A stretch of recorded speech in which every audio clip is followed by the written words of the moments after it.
Is it just you, both you guys, are Tisha Kelly? How about you?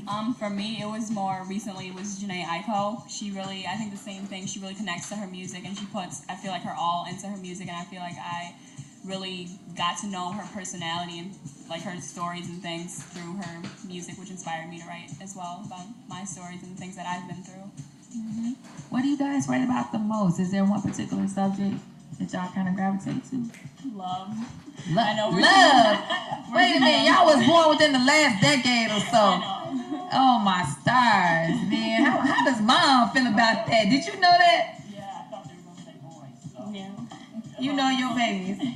Wow. Okay. Have you read anything about, especially since this is Love Month, kind of, with Valentine's Day? Y'all had some new pieces come out on that subject. Just a little bit about breakups and people that take your feelings and kind of don't take it seriously because, like you said, we're at a young age, so people don't take your feelings seriously. But yeah, that's where everything comes from. Okay, we hear you.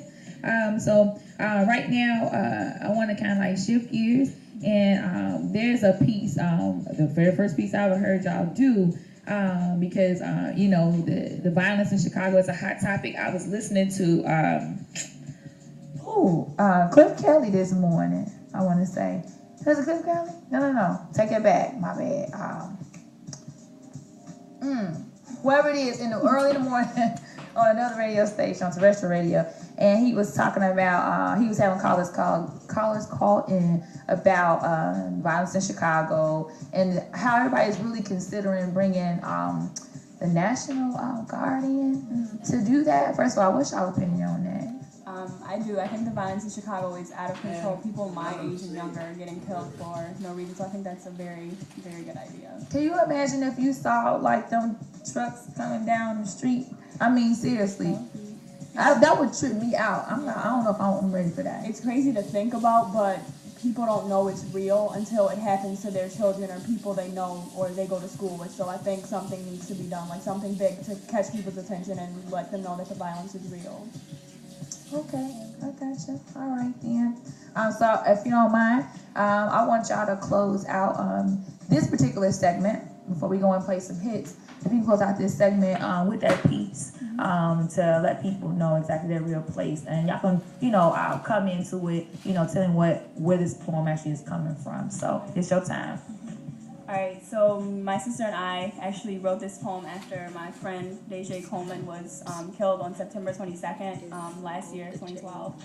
And for me, I didn't think it would affect me as much as it did, but I, at the time, was dating his brother, and I see the toll that it took on his brother, and then I saw the toll that it took on Deja's mom and his family and his friends, and it was really just sad because he was way too young and he had so much potential and aspirations to be something big, and it wasn't right the way his life was just taken carelessly out of like a mistake. So this is our reflection called The Aftermath, and this is the aftermath of what his killer decided to do. This is a true story.